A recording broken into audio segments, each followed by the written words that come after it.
Good morning and welcome to another edition of United Way for Southeastern Michigan's What's the Word Wednesday. My name is Audrey Walker, and today we are celebrating and recognizing Transgender Awareness Week with very special guests from our partner at the Ruth Ellis Center. The Ruth Ellis Center has served LGBTQ plus youth and young adults in Metro Detroit since 1999, with an emphasis on providing services and support to young people of color, as well as those experiencing homelessness, involved in the child welfare system, and or experiencing barriers to health and well-being. We're honored today to have Mark Erwin and Lilianna Reyes with us here from Ruth Ellis Center to talk about some of the services they offer and how those of you watching today can get involved. As a reminder, the last 10 minutes of today's conversation are reserved for questions. So please leave your questions in the Q&A box if you're watching on Zoom or in the comment box on Facebook. Now, just to give a little introduction about our speakers, Mark Erwin joined the Ruth Ellis Center as Director of Programs in August of 2011 and transitioned to Director of Development and Advancement in January of 2013. In this role, Erwin is responsible for building strategic relationships with the community, establishing visibility of the center's programs and services, and overseeing all center communications and public relations, providing LGBTQ plus youth proficiency trainings, planning and direction and coordination of all development activities, including major fundraising events and special projects. In his 10 years at Ruth Ellis Center, Erwin has brought significant visibility and resources to the crisis of LGBTQ plus youth homelessness and the efforts of the center through innovative events, collaborations, and partnerships. Erwin was named a 2021 Game Changer by the Detroit Red Wings and Tigers for his commitment and advancements in serving the LGBTQ plus community in Detroit. So we're excited to have him here with us today, and I wanted to introduce Lilianna Reyes. Lilianna Angel Reyes serves as the Youth Drop-In Director at the Ruth Ellis Center and is also the Executive Director of a transformative Detroit-based nonprofit, the Trans Sisters of Color Project, which won the Detroit Spirit Award in 2020. Lilianna is a trans Latina woman and graduate of the University of Michigan school system, and she has extensive history in leading organizations and coalitions focused at reducing social and health disparities of marginalized populations. She has worked with many state and national civil rights organizations and government and corporate entities, including Planned Parenthood, Detroit Police LGBT Advisory Council, Michigan Department of Health and Human Services, Consumers Energy, and many others. So Lilianna and Mark, we thank you so much for being with us here today and sharing with us a little bit about the Ruth Ellis Center and the work you do there. Welcome. Thank you, Audrey. Good morning, everyone.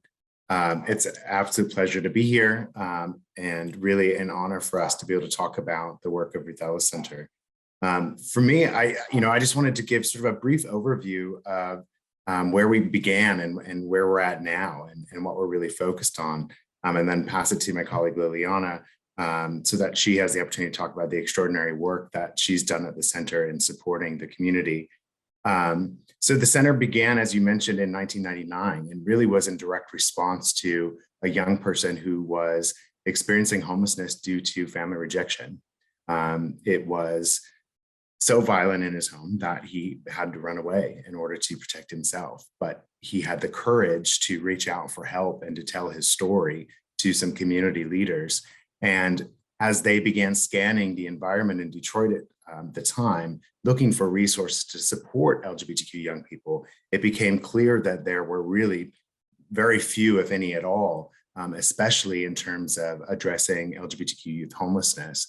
And so it was at that point in time that they gathered a group of community members. It was literally 16 people that got together over Memorial Day weekend. And this was a mix of educators and attorneys and activists and social workers, and they just brainstorm ideas. But what they came up with was, let's put together a safe space where, if nothing else, we can provide a hot meal, some clean clothes, and an opportunity for those youth just to take a deep breath and know that there was a community that had their back. And so it started with a 500 square foot drop-in center back in 1999. And What they didn't realize at the time was that this is actually a crisis nationwide. And in some communities, up to 40% of all young people experiencing homelessness identify as LGBTQ. So obviously disproportionately affected. As we began serving more and more young people, it became evident that we certainly needed to expand our drop-in center space. And it was at that point in time that we moved to a much larger building in Highland Park that included 10,000 square feet. And that space allowed us to continue thinking about the resources that were critical in supporting LGBTQ young people who were experiencing these interpersonal and systemic barriers to health and well-being. And that's when, after doing a series of focus groups, we realized that young people were really struggling in terms of accessing primary care services. And this is often due to trans young people being misgendered, not being given opportunities to provide their preferred name as opposed to given name, physicians being ill-prepared in serving LGBTQ young people and asking inappropriate questions. And all of these things create additional barriers, which then break down trust between provider and patient.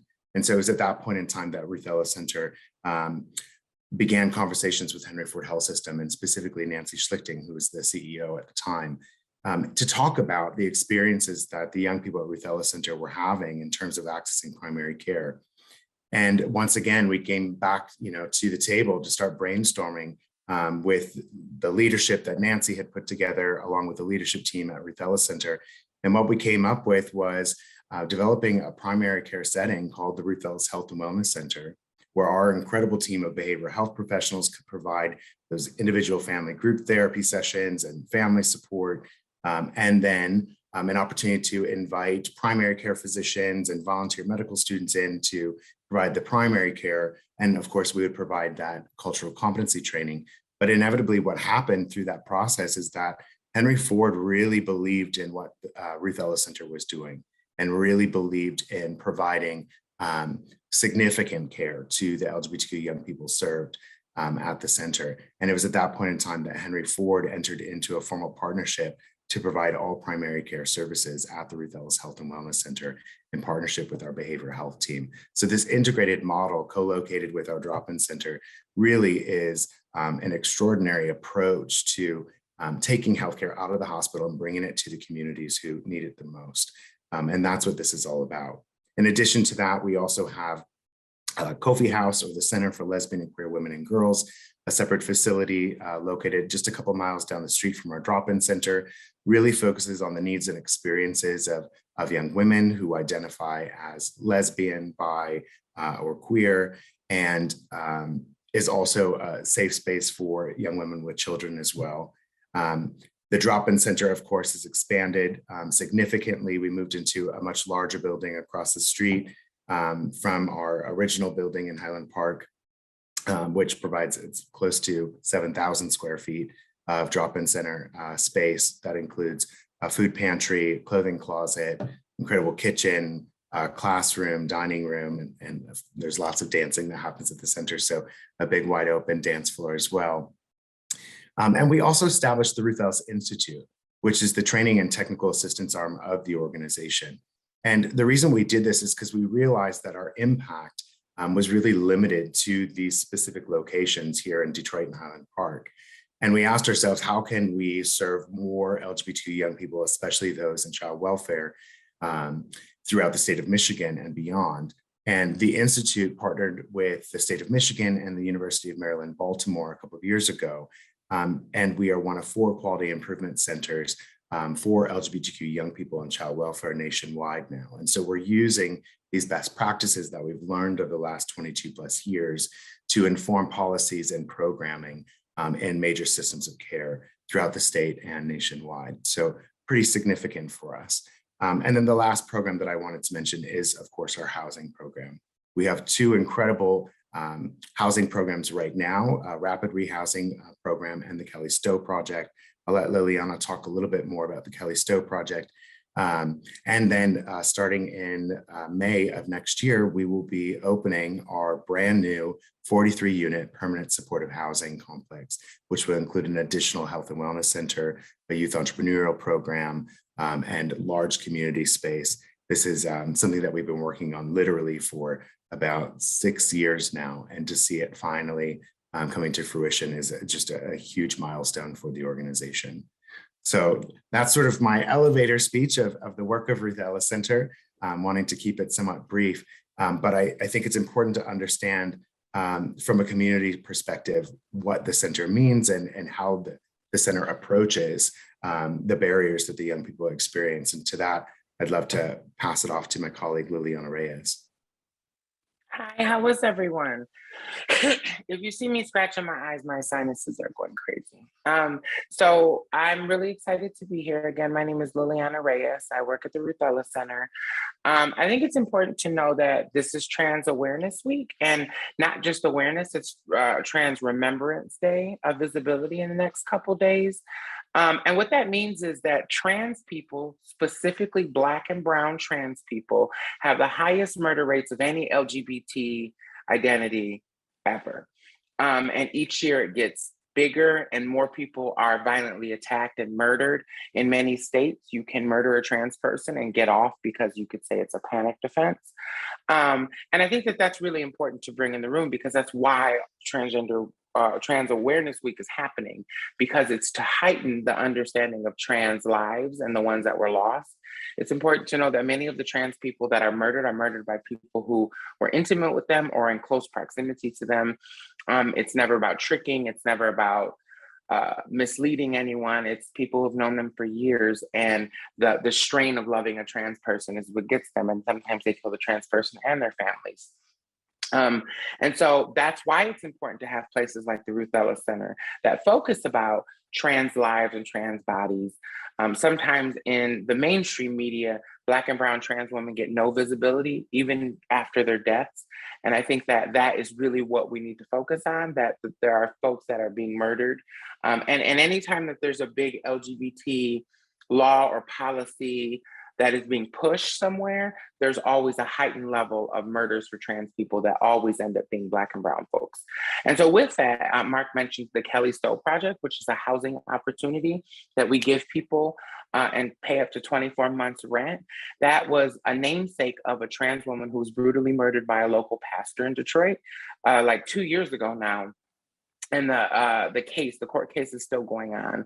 And so there still hasn't been any kind of justice that came from that. It's still kind of slowly working its way through.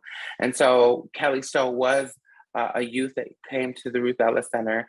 And so we, the Ruthella Center, my other organization, and trans women have been really trying to support the trial and all of that. And so it was really beautiful that it was a namesake at the Ruthella Center for those young folks who are going through housing instability.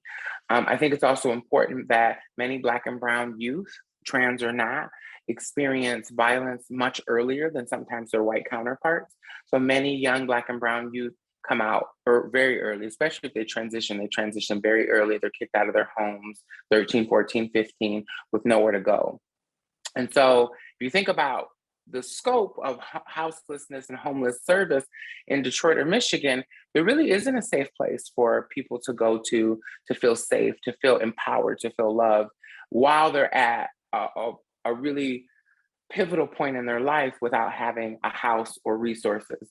And so the Ruthella Center has stepped up in many ways. Even before we started the Permanent Supportive Housing Project, which is to open next year, and the Kelly Stowe, we knew that especially Black and Brown young people needed a place to be visible and seen.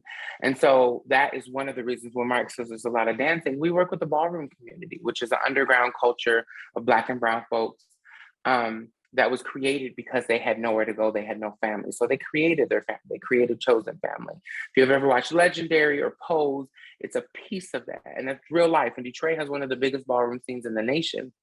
And there have been many places where they want to gather, but they don't because of lots of different reasons. And so Ruthella's is the only place that works specifically with them in the sense of uplifting and building and creating a safe place, which is really beautiful.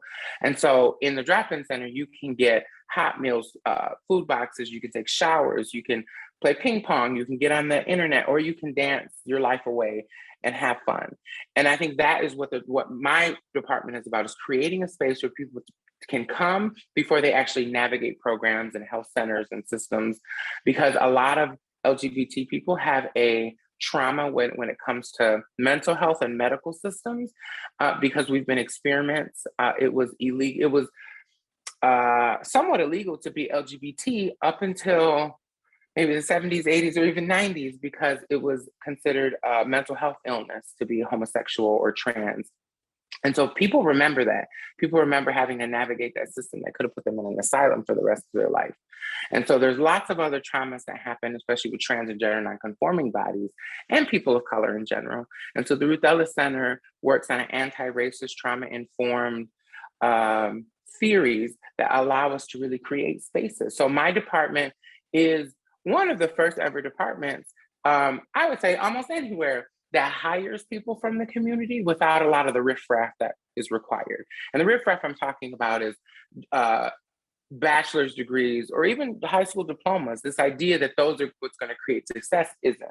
And so when you are working with marginalized communities, and one of the only ways to work with marginalized communities in a way that's going to create amazing results in the long term is to allow those communities to work within themselves. So give them jobs, give them spaces, give them job training, soft skills, hard skills, because it creates a different approach. People like me, a trans Latina, want to see more people like me servicing me and not so big of degree of separation. And so all of my staff are from the community that we serve. This is some of their first jobs. They've never led any grants, but they're leading federal, state, local grants. They're creating amazing programs with Mark and GM and Adidas and Google. And they're creating space and showing that there's value in allowing the community to heal themselves. And so that's really the beauty of the Ruthella Center, that we do that every day, all day. In a couple of hours, I have to go to drop-in that lasts till 8:30. I'm also going to be doing food deliveries today. We do food deliveries to Warren, to Canton. It's a little bit of everywhere, because we want to not only meet people where they're at, but help them figure out where they want to go from there. And so I'm really excited to work with the youth, because I was those youth. I transitioned at 17. I was one of the young people that had nowhere to go. And so to see Ruth Ellis being kind of built before my eyes, it is a dream come true, because I would have loved to come. I used to come to the Ruth Ellis when it was the 500 square building, and it was very, very little services. So to go from there to having a provider, one of the best providers in the country, I would say, give services at such in a beautiful way, but also create all these pockets of resources and then train all the systems that we work with, is truly a beautiful thing to see. Great. Thank you so much for sharing all of that wonderful information, Mark and Lilianna. And I just wanted to remind everyone that we'll begin Q&A now. So you can leave your questions in the Q&A box if you're watching on Zoom, or in the comment box on Facebook. And I would be remiss not to mention, I failed to mention when I was introducing Lilianna that she was highlighted in USA Today's Faces of Pride in 2017.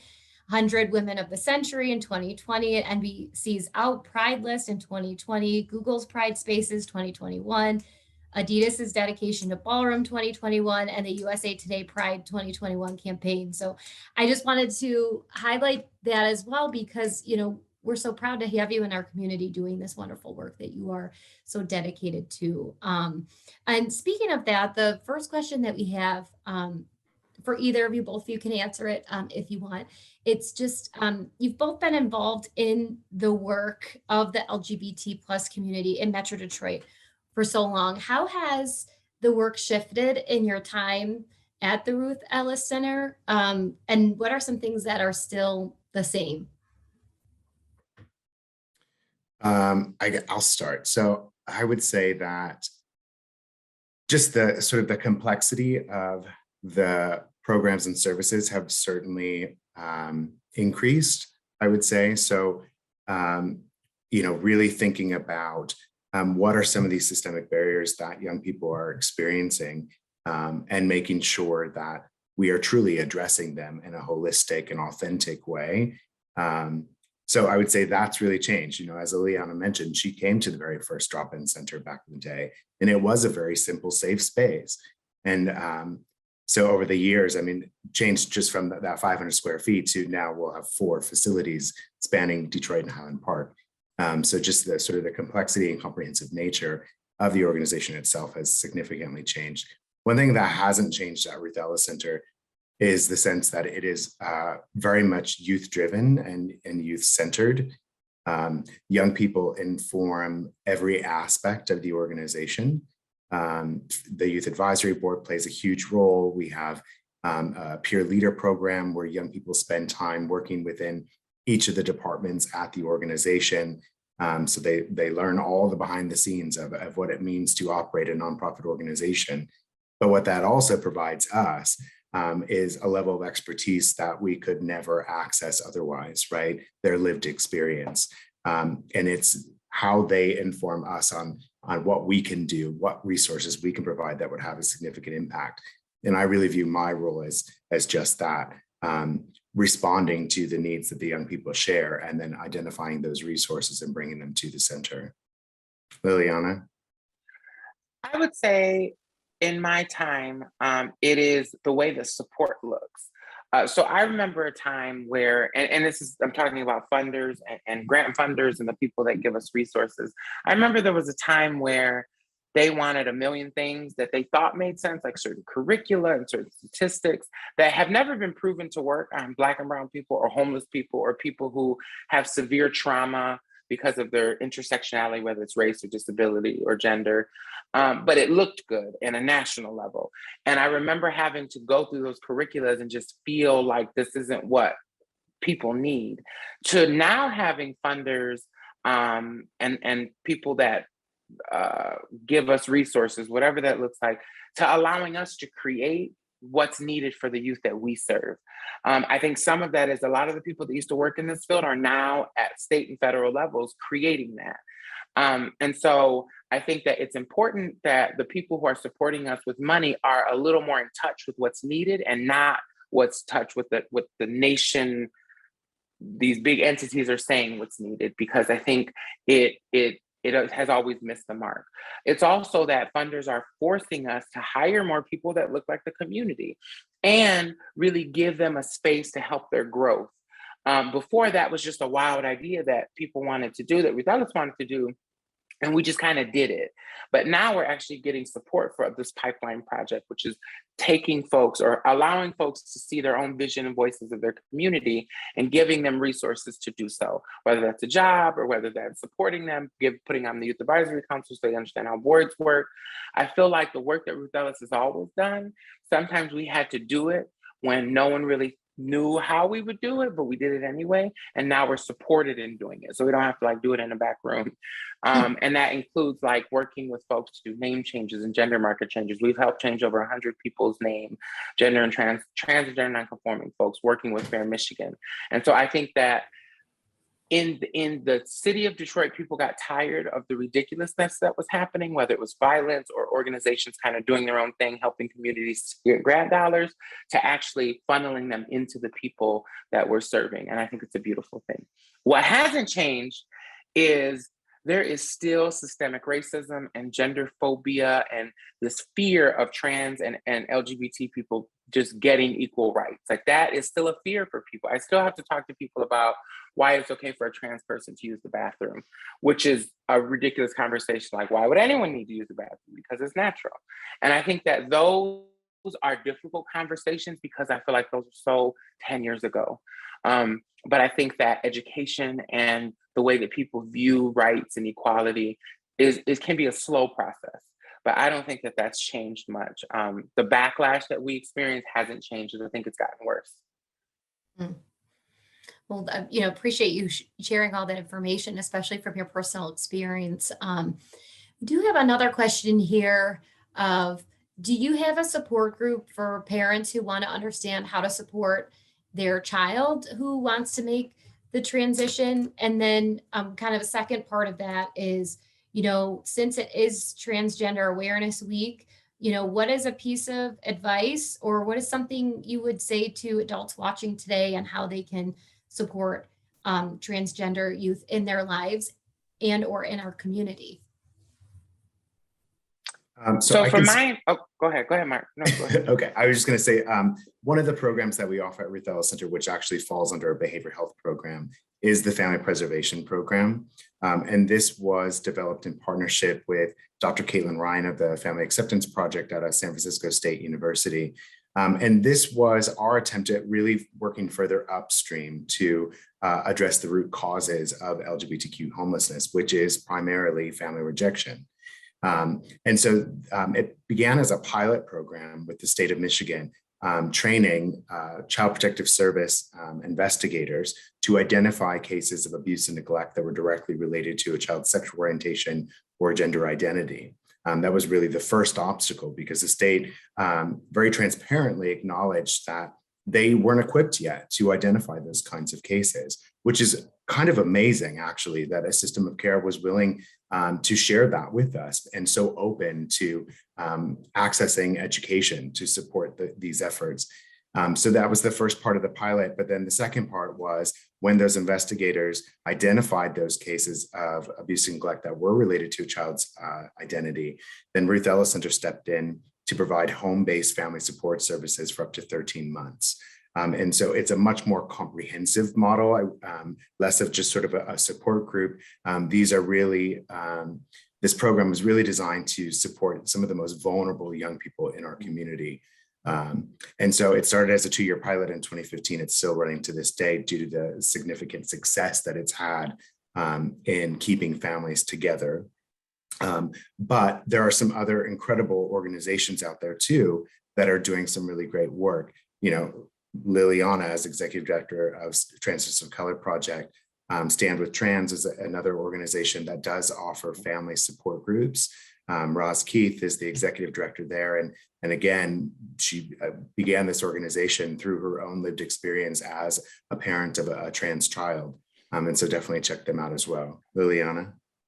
Yeah, I think that Ruth Ellis takes many different approaches to many different problems. So one of the things that is important is we see family as this really large social relationships. And so there are spaces that talk about biological family and the reunification. Most of the folks who come through my drop-in center have absolutely no family support. And so unifying them with family that have beaten them, burned them, sexually assaulted them is just not an option. And so the folks who have that hope, is really important that they get in those programs. And I know Roz Keith has parent and youth groups all over Michigan. So there's Transgender Michigan, which is ran by Rachel Crocker Crandall, I believe, and she's been a trans activist for over 20 years. And so we work with all those partners. Some of what we do, or in my department, is work with chosen family. Because when I transitioned at 17, I was kicked out of my house and my family didn't talk to me for about 2 years. And so like, I couldn't even, and I'm from a family of color. They weren't coming and talking. It's that taboo of also mental health and like talking about your problems. And so the Ruth Ellis Center does what it can to navigate and open that, but also to accept and uplift chosen families. So gay mothers and gay fathers and gay relationships, because that's often where folks are getting housed and getting fed and finding jobs. And so we kind of work with both. So we do have support groups for chosen families. And we have, even for instance, our permanent supportive housing has enough public spaces so that people can have house meetings and family meetings, whatever that looks like, biological or chosen. I think that if any adult on this or that hears this today, you would be surprised at simply being a safe space for youth. And that doesn't require a lot. You don't have to wear rainbow stuff. You don't have to like know every terminology. It's just listening to youth on what their experience is and affirming that. If a youth says, I want to be called this, or I want to go by this gender pronoun, simply affirming that. And it is really simple. And that simple gesture you'd be surprised at what it can do. So about 50% of trans people have attempted suicide. So if you know more than one trans person, it's a chance that some of who you know have attempted suicide. Many trans women of color die usually before the age of 35. And a lot of it is because they have to navigate the streets because their family didn't accept them. And so simply accepting them, accepting their gender pronouns and their expression can literally save their lives. It can offset or stop suicide and drug use and sex work and all the things that people have to try to do to survive. It can really curb that. And Caitlin Ryan, I've worked with her many years ago in Battle Creek. And just to see the changes in her programming has really helped lots and lots of people. So really, it's just as simple as allowing people to be themselves.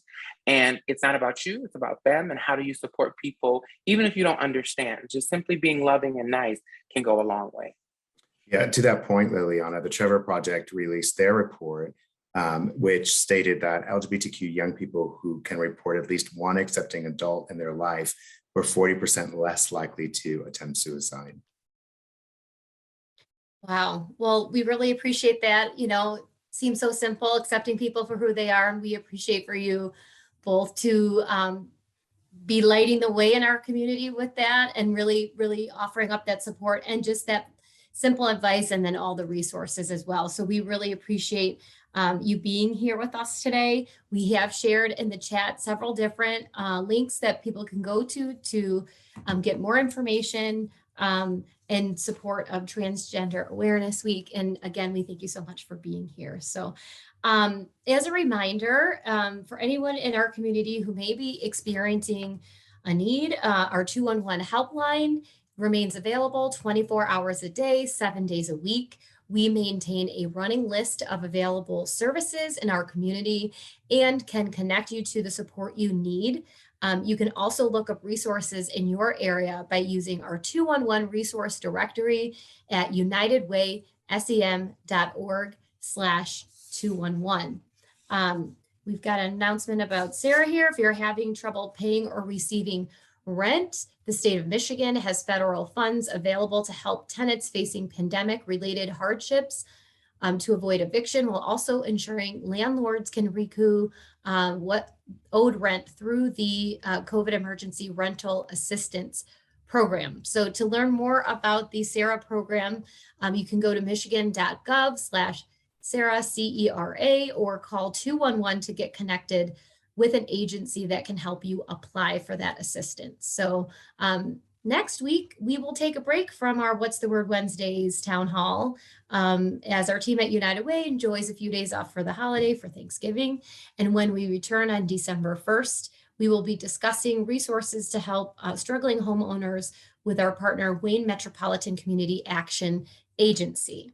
To see our previous town halls and to sign up for email updates on upcoming town halls, please visit unitedwaysem.org/virtual town halls.